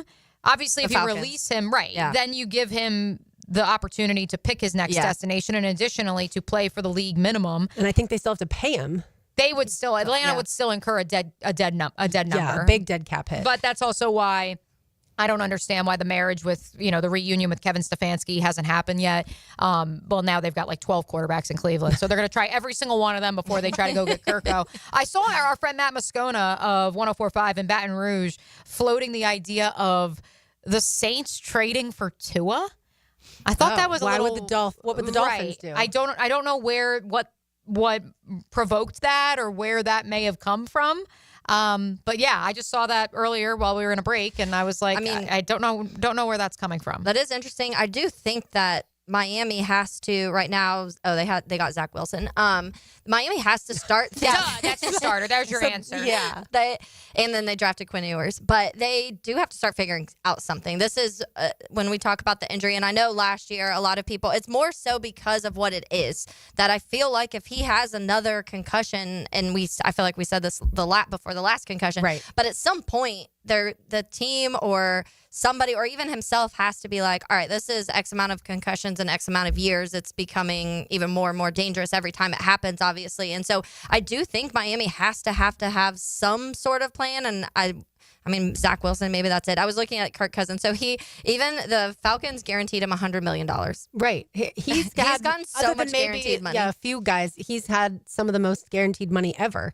Which, if you're Kirk Cousins, he's like, you've been, I would say, a good, not great quarterback. Certainly, he had that stigma of losing all the primetime games for the longest time. Finally broke that. He did, yeah. And I think Kirk Cousins is a great guy, so anyone would want to add in the locker room. Him to the locker room. But that cap hit or that contract is a lot. All right, I'll give you today's Terminix Pest of the Day on the other side. You are listening to Helmets and Heels on 1010XL on 92.5 FM. 1010XL is committed to making sure your morning isn't boring. You boys should put a 10 over this circus. That's why we start the day with our best. These guys are so funny. Oh, they're obviously brilliant. Dan Hicken and Jeff Prosser are the drill. I get tears in my eyes just thinking about it. Just when you thought we couldn't bring you more, Keon Atlantic is here with a brand new store. We have the same great team to treat you well. With new savings during our grand opening sale. Keon Atlantic is here with the new store. Shop our best offers and largest selection yet. Save big during our grand opening sale. Is there something for everyone on our lot? You bet. If you're ready to experience something new, the all-new Keon Atlantic is ready for you. Your perfect ride is a visit away. Online at KeonAtlantic.com. Keon Atlantic, your coastal Kia connection. It's May, and that means it's Founders Month here at Sonny's Barbecue. Every Wednesday, we're celebrating with $7 pork big deal served with a sidekick and a drink, or one of our pork and rib combos for just $11. It's our way of saying thanks for letting us be your local pitmasters. So stop in for great deals on the Q you crave. Founders Month specials at Sonny's Barbecue. Local pitmasters since '68. It's Mike Dempsey, and now's the time to get your roof hurricane ready with Apex Roofing and Contracting of Jacks Beach. Look, our rainy season is no joke, and if your roof's got damage, leaks, or it's just plain worn out, don't wait. Apex is local, dependable, and will show up on time using only premium materials with ironclad warranties. No shortcuts, no stress, just quality work you can trust. Skip the storm season scramble.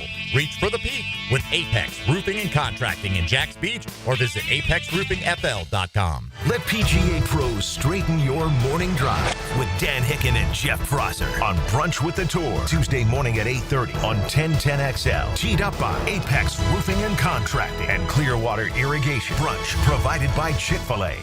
Get this. Joey and me were supposed to go to this concert next week, right? But then something terrible happened. Joey was driving without a seatbelt. But he didn't wreck. No, he got pulled over. Now Joey has to pay for a seatbelt ticket instead of a concert ticket, and I have to go by myself. How lame is that? So Joey, if you're out there, you're an idiot. Wear your seatbelt or you'll get a ticket. All across the country, cops are cracking down. Click it or ticket, day and night. Funded by the Florida Department of Transportation. Since 1901, generations of skilled union workers have built the backbone of our community. Hospitals, schools, the buildings where you work. Every year, a new apprentice class of Local 234, plumbers, pipe fitters, and HVAC technicians is stepping up, trained, driven, and ready to do great things. They're not just building our city, they're building their future. Local 234, proud partner of the Jacksonville Jaguars.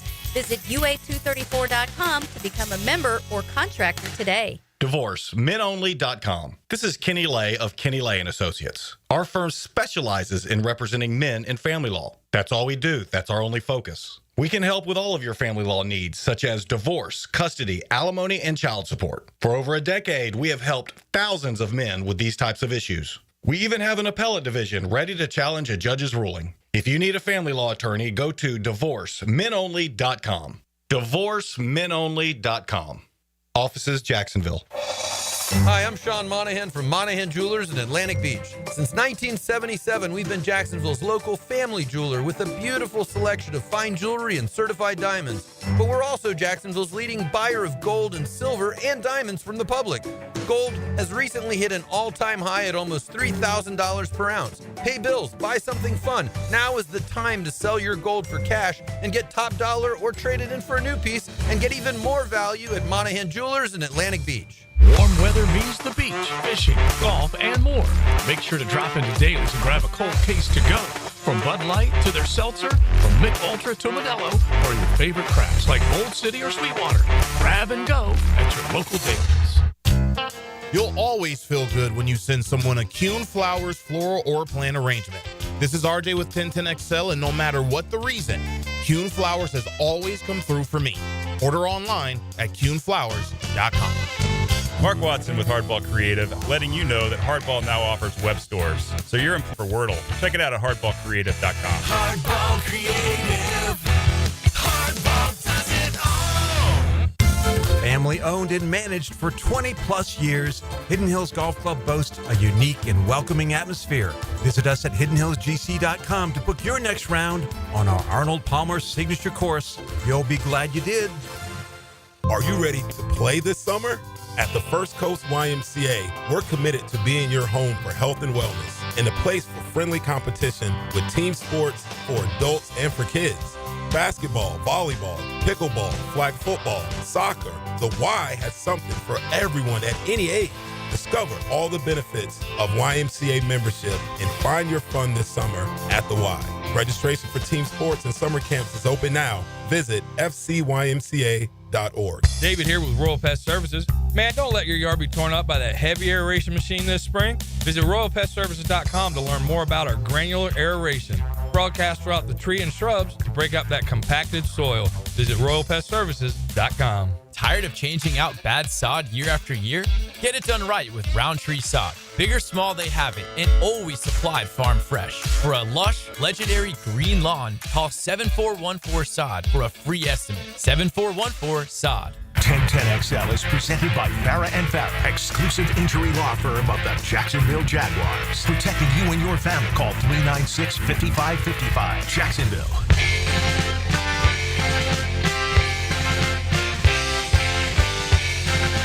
Taylor Dahl, Mia O'Brien, Dylan Denmark, filling in for RJ Saunders. He'll be back with us tomorrow. I'm Lauren Brooks with you.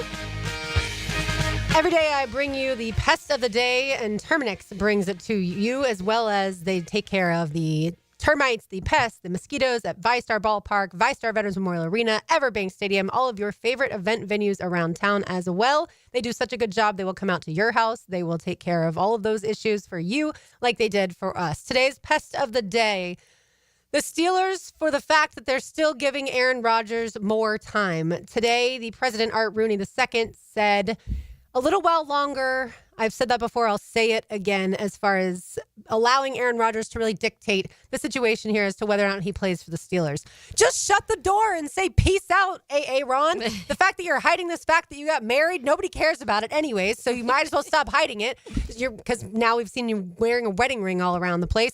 Like, just be done with it. He's not good anymore. Just close the door, move along. Brett Favre couldn't move along. No, so history's just repeating itself. I don't think Brett Favre had any secret marriages going on.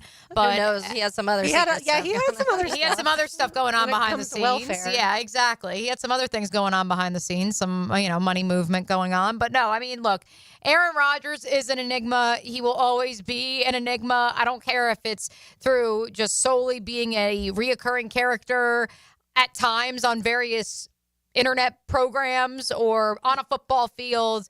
He's just a different cat. Yeah, he said some controversial stuff with Joe Rogan this week. I'm not even going to get into that, but you're right. He is out there. Yeah, I just don't know. I mean, Rooney has to be looking and being like, Mason Rudolph and Will Howard are our choices right now. So even though Aaron Rodgers isn't the old Aaron Rodgers, he's better than what they have. You're saying that? Yeah, and that's what and Aaron Rodgers was a very, very good quarterback and for a long time. And I think that I just don't think he cares as much anymore about football. And you could tell there was a long chunk of time where football was his world, and you could see that. You could see that in his game. You could see that. I remember the week one, and I'm trying to remember what year it was, 2018 maybe, and he left with the injury, got shot with something or whatever, like got his shot or his pills and came back out and ended up coming back from like a 20-point deficit and beat the Bears in week one. He was that person where, like, no matter what, you barely ever saw Aaron get hurt. He was the most frustrating quarterback when it came to I was talking about this to you a little bit yesterday when it comes to that silent count and getting people to jump. He was really good at, like, egging the corners and the safeties closer so that he can just throw it down the field 60 yards. And Trevor, are you taking notes? Yeah. He was really, really good at a lot of those things. And I think that a part of that was, though, because he cared so much. Like, he loved football so much. That's all he cared about. What you weren't seeing him. There was reasons relationships weren't working because he was choosing football over a lot of those people. And I think that's changed. It's changed the last few years of where he's choosing politics and ayahuasca and secret marriages and darkness over football. And once you think do he got that, married in the dark? Like, literally, do you think they got married in the darkness? That's why they're keeping it under wraps. Yeah. He's like, I married a mountain in Africa. He's going to have to start his own podcast when it's all said and done, I'm whenever sure he that will. is. Like, he has. He needs who the even attention. knows Knows what that thing's going to be about. Well, I mean, will he even address tech? Like, I think it's interesting that he doesn't want anything to do with technology or tangible objects, and yet he goes on all these shows all the time. So, yeah, especially McAfee. To spew He his... was on with Rogan yesterday. Yeah, right, that's what Lauren said. Yeah, just to spew his...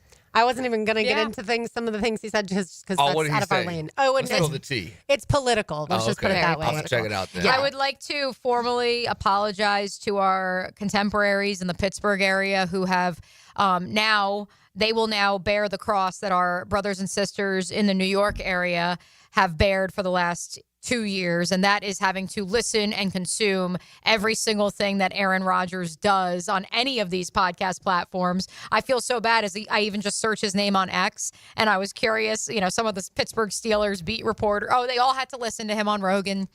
They all had to listen to and I know that this is what the Jets reporters were feeling like for the last 2 years. It's an entire circus, and you have to be invested in it. And I think our friend Brooke Pryor was actually spared from that because she's been in Minneapolis for the NFL for the owners meetings. Yeah, so I think she's able to focus on good for her. At least other stuff. Yeah, so some of the 92.9 the game guys are like this is from one of them. He goes, after listening to 40 minutes of Aaron Rodgers on Joe Rogan, I've come to the conclusion the Steelers should definitely trade for Kirk Cousins. Yeah, that's why I can't see a world where the Mike Tomlin Aaron Rodgers relationship works anyways. And I know Mike Tomlin's been really good at kind of mitigating, is that the word? Some of those toxic relationships or players that want, they're a little wild, and he can kind of tame them a little bit. And then when they go elsewhere, it gets crazy. And we'll see how that George Pickens thing ends up going in Dallas. But I don't know. Like, Aaron Rodgers is who he is. He's going to want to be coached. That's kind of how he's been the last few years, is I'm the boss here.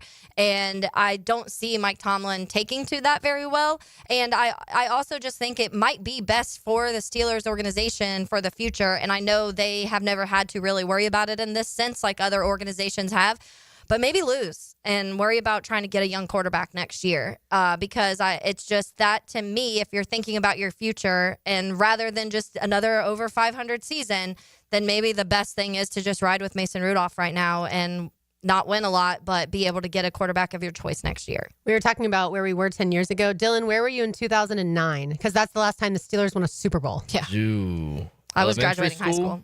Was I? So that... Fifth or sixth... No. I was a fifth sophomore. or sixth grade. Yeah, so to show you this crop of guys that are in college right now, they're not aware that the Steelers...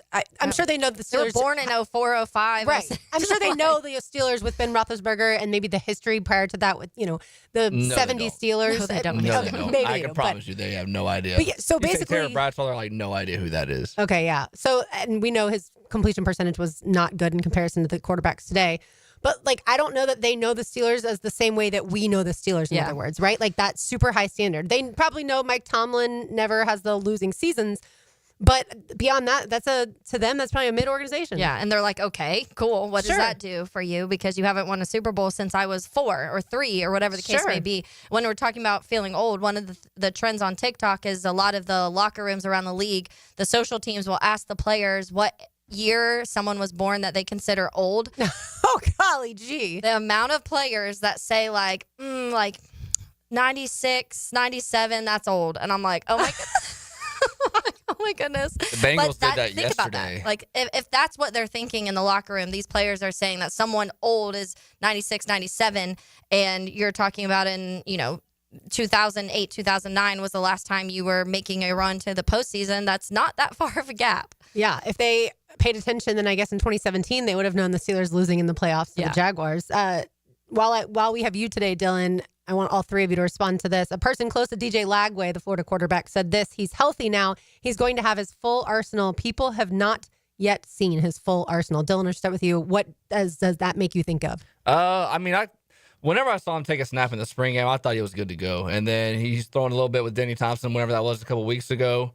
I'm not worried at all about his health going into the summer and going to the fall camp. That's kind of where I stand. When I saw him take 2 snaps in the spring game that were both handoffs, I was worried. But since then, he has been throwing, so I'm okay with it. What do you think the full arsenal means? Do you think that means the weapons, or do you think that means his arm? Do we know that he's full go throwing? Have we seen any videos of it? As of late, no. Okay. My guess, how I personally take that, his full arsenal is meaning everything that DJ Lagway can be, which we know he has the arm. We know he has those deep shots. We know he can move use the duality of being able to move on his feet. I think all of that, and maybe last year and this has been a conversation now, and I think it will continue to be one until maybe we see DJ Lagway in a full season, because when we heard about this injury that he had, they were saying it goes back to high school, and it's something that he's been able to kind of just tolerate the pain through. Is that forever? Or so to me, that kind of seemed like it feels like he's healed up enough to where those won't hold him back at all. And maybe there were moments last year where he felt like it was. Yeah, they're not practicing now. So I would imagine that video that we saw of him throwing to Denny Thompson is really the only one that we've seen. I'm sure behind closed doors, they've seen other things. But I would imagine when fall practice begins, we'll get to see a healthy dose of that. It's fascinating to me. I read this and watched the video with Dallas Wilson. I don't know if y'all saw this, but the reason that Dallas Wilson ended up going from Oregon to Florida. So when he was growing up, his mom passed away when he was at a young age, and then his grandmother was taking care of him. Well, when he decided to go to Oregon, his grandmother got sick. And so he needed to come back to Florida and be close to her. And so that's why he decided to change. I don't know originally why Oregon. I'm sure relationships built there. But yeah, so that's why he decided to come to Florida. And we've talked about him specifically before. He is going to be one of the best receivers in the SEC this season. Yeah, it'll be really fun to watch him. I'm interested because we obviously started our show with the NFL players that we think aren't being talked about enough. And obviously we talk about DJ Lagway a lot here. We're the home of the Gators. There's a lot of Gator fans. Do you think nationally they're not talking about DJ Lagway enough? I think they are, because if you look at any of those Heisman contender lists, he's in there. Yeah, but just looking at the SEC, like what the projected rankings are, they have, to me, if you think DJ Lagway is going to be anywhere close to a Heisman, then you would have more wins for And Florida. if you think Caleb Banks is going to be a top 10 draft pick as well on the defensive side of the on ball. the offensive line, top 10. Yeah. I think the argument is outside of that offensive line, Lauren. I think that they're all, that's one player. That's two players. And But Billy their defense was much improved throughout the season. The run last game, year. Jaden Bada, bang to bang. I also think that there's just a perception of Billy Napier around the SEC. I think that's exactly what it is. Yeah. People still don't think that he's necessarily a good in-game coach. And look, has he proven that he is? I think towards the back half of last year we saw improvement, but I still don't think he's on par with some of the other guys in the league. But at the same time, everyone wanted Lane Kiffin, and what did Billy Napier do? His team beat Lane Kiffin's. Yeah. All right, we've got one segment to go. You are listening to Helmets and Heels on 1010X on 92.5 FM. There's a reason play-by-play has been on the radio for more than 100 years. There's a drive. Way back. It might be. It could be. And Your home for live play-by-play is 1010XL. Tired of a plain and boring backyard? Stonecore on Phillips Highway is your one-stop choice to beautify your home. With pavers, stonework, outdoor kitchens, fireplaces, pergolas, and driveways. Visit stonecore.co. We do outdoors better. Mia here for Closets by Design. It's been a few months since they built my custom closet. You've heard how much I love it, plus my whole family loves it, the 1010 crew. So with summer here, why not finally create that custom garage workspace, huh? I gotcha. Think tool storage, workbenches, flooring, a place for everything to go. Closets by Design creates custom solutions for every space, lifestyle, and budget. And yes, that includes all you guys. It's not just bedroom closets. Call to schedule your free in-home consultation and receive 40% off plus an additional 15% off. Call them today at 1-800-293-3744 or visit closetsbydesign.com. The housing market is as busy as ever on the First Coast. And if you've moved in or moved on, make sure you have a team of trained electricians ready to help. American Electrical can make sure you're up to date electrically and maximize your living experience. Smart home automation services, home theater systems, outdoor and dock lighting, and backup generators. American Electrical can do it all. A team you can trust with highly trained technicians ensuring you have the best living experience. American-Electrical.com, a leader on the First Coast and powered by professionalism. Hey, Hicken here. So much of what makes us a family takes place in our homes. That's where Zero Res comes in. I love Zero Res, and this month get Zero Resified from Jacksonville's #1 carpet and air duct cleaner with May Mayhem. A 3-room special starting at $149 plus the 4th room is free. You owe it to yourself and your family to breathe healthy, happy, and clean. Call Zero Res 28757 or go online at ZeroResJacksonville.com and say you want the Hicken special. Zero Res, spell it forwards or backwards. It's the right way to clean. Zero Res. Start your Saturday with a whiff of the great outdoors. Captain Kevin Favor here with Captain Kirk and Jeff Lagerman, and we bring you the fresh air of the great outdoors. On the Nimnit Outdoors Show, presented by Duck Rooter Plumbing, Septic and Air Conditioning on 1010XL. When you're experiencing sudden, unexpected dental pain, the last thing you want to hear is that your dentist can't see you until next week. That's why I'm so glad I found Harbor Dental Care. Whenever I call, they always find a way to see me within 24 hours, and they can usually fix whatever's wrong the same day. Plus, they have locations throughout Jacksonville, so no matter what side of town I'm on, I can always count on the same great care. If you want to find a dentist who believes in treating people right, learn more at harbordental.care. That's HARBOUR dental.care. Denny Denny Thompson here. If you haven't heard, Tyson Sound and Security has a house built right inside their showroom, showcasing complete home automation and security systems. You have to see it to believe it. This setup can recognize intruders who approach your door and alerts them to leave if there's a break-in. Keep your family safe with the most state-of-the-art technology. Tyson Sound and Security, your security, home theater, and home automation experts. New showroom at 3555 U.S. Highway 17 in Fleming Island. Tired of wrestling with your shower curtain like it's a slip and slide gone wrong? Ditch the drama and say hello to a smooth, stylish glass shower enclosure from Baker Glass. Wago Glass is clean, elegant, and makes your bathroom look huge and brighter. Give your shower a makeover and feel like you're in a spa without the price tag. I'm Mac at Baker Glass. Call me and get ready to love your new shower. Let's make your shower great again. Remember, Baker Glass. No one treats you better. Hey, Hicken here, or just call me Dreamfinders Danny. For a limited time to ring in the new year, Dreamfinders Homes is offering an amazing 4.99% fixed interest rate. Now's your chance to lock down that rate and get in the game. You heard me right. It's 4.99 fixed interest rate on select move-in ready homes. Visit dreamfindershomes.com for sales event information and get in the game. Interest rate available on select move-in ready homes. Restrictions and limitations apply. Go to dreamfindershomes.com for more details. At Cannons of Jacksonville, they know that when you're towing anything, you gotta have products you can rely on. With over 50 years of fabrication expertise, the family at Cannons can repair or install precisely what you need to tow with confidence. Whether it's a heavy-duty hitch, trailer frame, gooseneck, tow bar, or any other towing accessory, Cannons will provide you with unmatched precision and durability. For all your towing needs, visit cannonsofjacks.com, where quality and customer satisfaction collide. Ackerman Urology has 4 convenient locations providing advanced urological care to improve men's health and sexual vitality. Don't suffer through prostate, bladder, or kidney issues. Visit AckermanUrology.com. 1010XL is presented by Farah & Farah, exclusive injury law firm of the Jacksonville Jaguars. Protecting you and your family. Call 396-5555. Jacksonville. Now, the Cool Down with Donovan Air Electric and Plumbing. Keeping Jack's cool since 1987. As we cool down, I suppose you could say, nah, I'm not going to go with that cliche. I will just simply report that Aiden Hutchinson met with reporters up in Motown this morning, and he told them that he is fully cleared, which is obviously a significant announcement for someone who suffered such a devastating leg injury.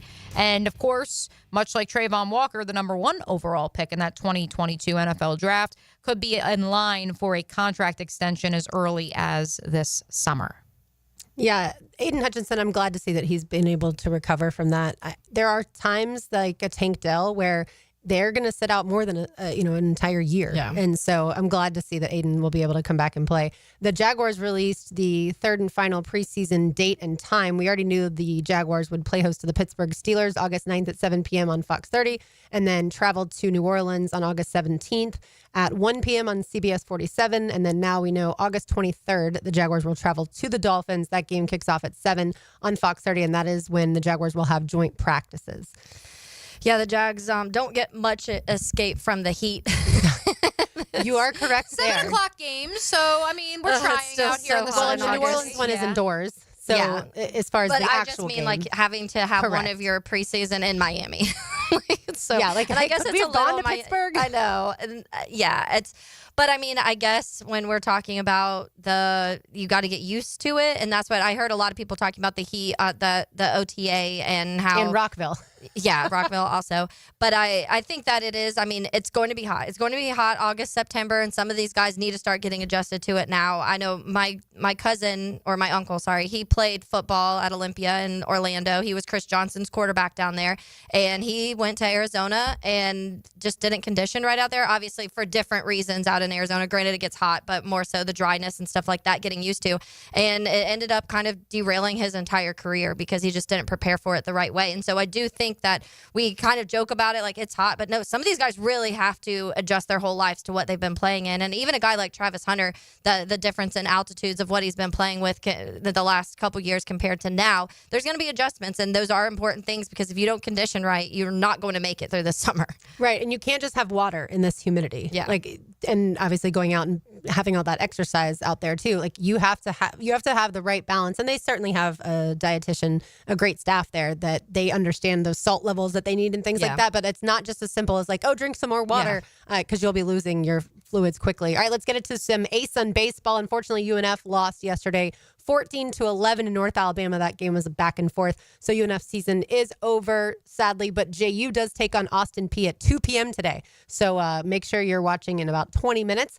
For that one. And SEC baseball, Florida at, I don't know what time it even was, like 1 a.m. this morning, lost 3-1 to Ole Miss. They didn't start the game until around 10:15 last night. I'm not going to sit here and whine and complain that they shouldn't have played the game. It was originally scheduled to be 9 p.m. You always know with these types of formats, when all the games are on the same field, you have to wait for other teams to finish. Oh, and by the way, it's spring. There's sometimes some weather delays as well. But it's just, to me, I feel like they could have just pushed that game to today because it was going to be so late, and Florida had just played before. Obviously, Ole Miss had to bye. But either way, again, I'm not going to whine and complain. Florida needed to hit, and they didn't. And they only had 4 hits on 31 at bats. The other problem was they had 2 fielding errors. So, and yes, Ole Miss had 1 fielding error, but you know what? They were able to take advantage of that. So Florida now will wait to see if they're going to host a regional. We will find the regional hosts out on Sunday night, and then the entire field will be unveiled on Monday. Jacob Rudner tweeted this: Ole Miss is very much alive in the hosting conversation. Florida will be close, but the loss makes it somewhat unlikely as Florida is 11-17 in Quad 1 games. Oh. Did you even know that baseball uses Quad 1? I wanted to bring that to your attention. It's the NCAA. Of course they do. Exactly. Elsewhere in the SEC baseball, Georgia lost 3-2 to Oklahoma, so Georgia's out of the SEC tournament as well. If you like college baseball, I'm telling you right now at 4 p.m., make sure you have a screen or a television. Tennessee versus Texas. Just sit back, relax, maybe even get your popcorn, because Tennessee and the way that they kind of handle themselves is a reflection of their coach, and they are frisky. They are trash talkers. They are bat flippers, and I'm okay with all of that as long as it's not against my team. Was it the pitcher we talked about early in the season? Was he at Tennessee, the one that was he did something? He was probably pointed at the God, I can't remember what it was, and we had a whole segment on it. But he was like extra kind of chirpy in that game, and I remember I think he was one of your pests at one point, but I don't remember. So that probably is Tennessee. Just like I said, that's how they tend to be. They did win the national championship last year, so I can't fault them there. But Texas is the class of the SEC this year in baseball. So it's going to be interesting, I think, today at 4 p.m. for that game. And ACC baseball, we have Duke versus Florida State, not until tomorrow because Florida State had a double bye at 3 p.m. The one I'm fascinated by is the ACC tournament taking place in Durham, North Carolina. In case you missed it, this just speaks to the chaos that is, number one, having 18 to 20 teams in a conference, but number two, baseball conference tournaments and so many games on one single field.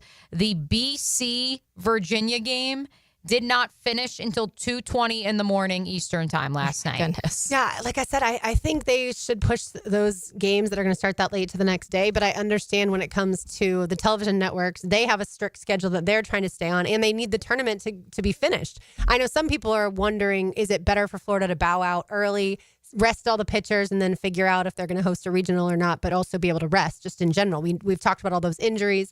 Colby Shelton, hopefully the shortstop, will come back next week. Some people wonder that. I think had Florida won that game against Ole Miss yesterday, maybe they end up hosting a regional. Now it could be that they travel, like I said, to Atlanta with Georgia Tech being the host there. When it comes to softball, 7 p.m. tonight, FSU takes on Texas Tech. So that's the first game of the 3-game series in the Tallahassee Super Regional. So make sure you watch that. And cheering for, I can't cheer for FSU in totality, but Lonnie Alameda, I've told y'all, the head coach there, she's going through breast cancer, has been battling it like a warrior. So certainly I'm kind of cheering for also, FSU softball it's a perennial power, and I know so is Florida. Yeah, but I mean, ultimately that's where they're the not problem they're not comes. playing Florida. They're not playing No. an SEC school, so you They're can't not. even chant SEC. But I will say, when we were watching Florida State take on Clemson a couple weeks ago at my family reunion, my dad and I were watching it, and he was 100% rooting for Clemson, and he's like, "You cannot root for Florida State." And I was like, "I know, but the breast cancer card, you know." And then tomorrow morning, 11 a.m., Florida plays host to Georgia, so that one's going to be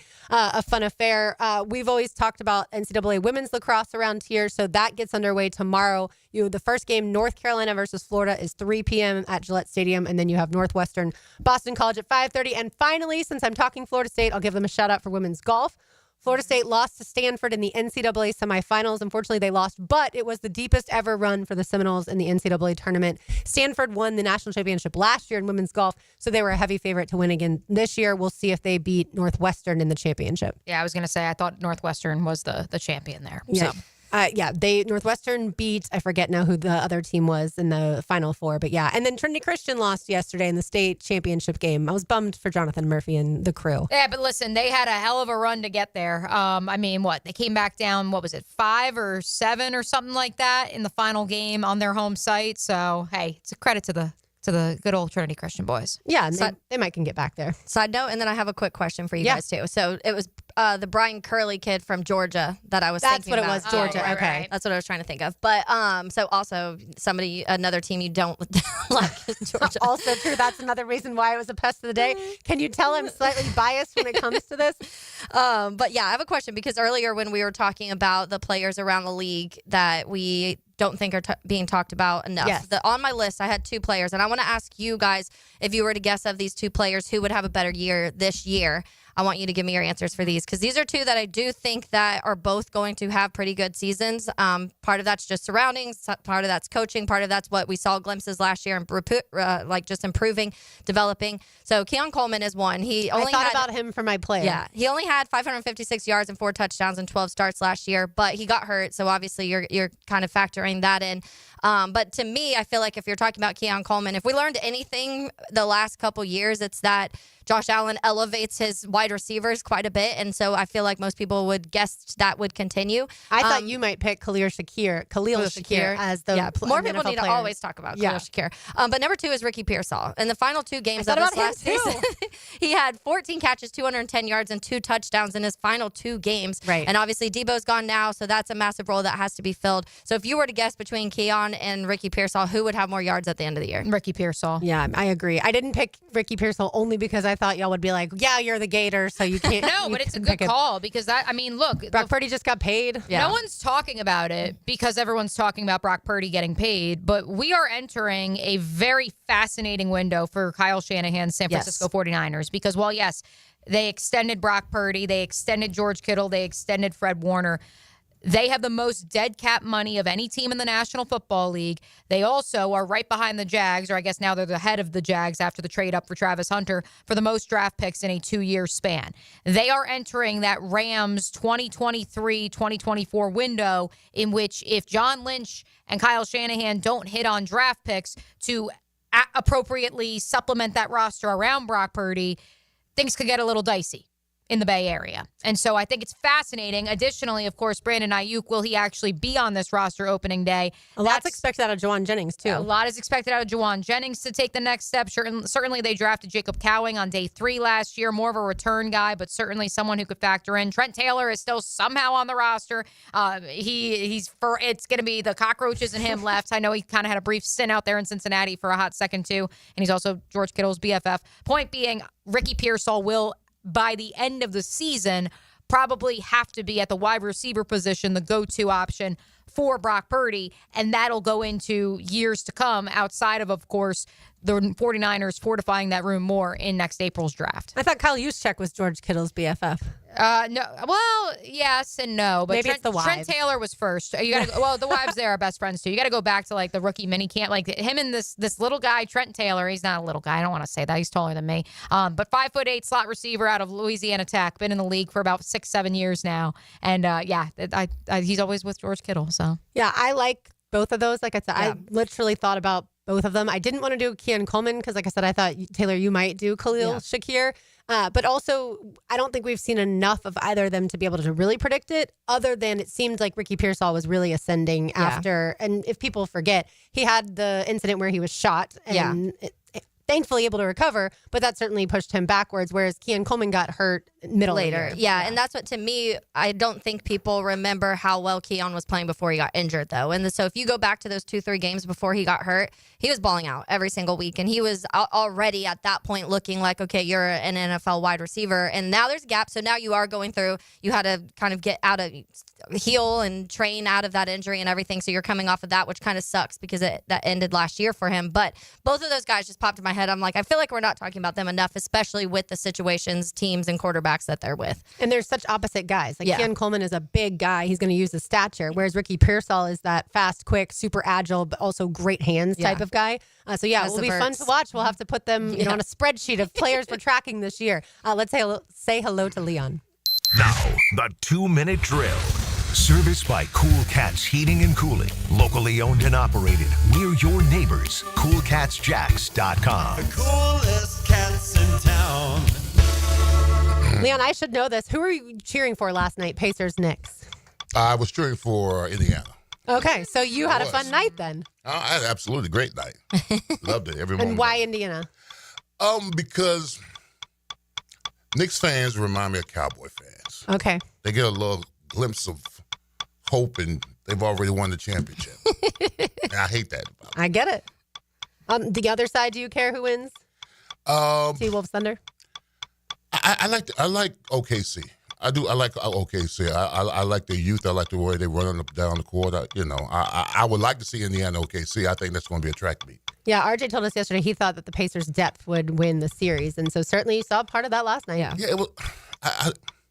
I was a major collapse there. Absolutely major collapse. I mean, I did not see that coming. Would you call it a joke? It was borderline. It was borderline. I mean, you got collectively, they've all got to take this one. I mean, some people want to blame the coaching, or someone want to play the team, but I think they just got comfortable towards the end because they had the game in grasp. Well, they were up 9 with 50-something seconds to go. Yep. Come on.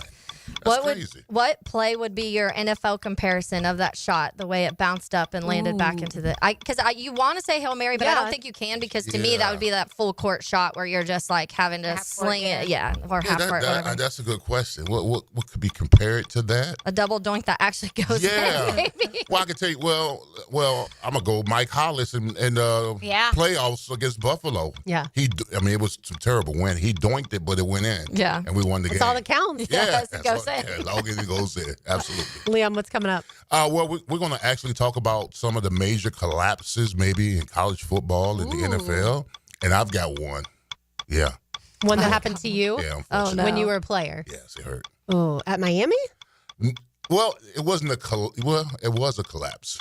I feel like y'all never lost when you were there, Can't so wait that's to why hear I'm that. surprised. We had one where we... Okay. Yeah. Well, we will certainly be with you. listening. Yes. All right. Thanks, Leon. All right. That'll do it for us today. For Mia O'Brien, for Taylor Dahl, for Dylan Denmark, filling in for RJ Saunders, I'm Lauren Brooks. These heels are made for talking. We will talk to you tomorrow, but don't go anywhere. XL Primetime Talking Collapses comes up next. Rick Ballou takes you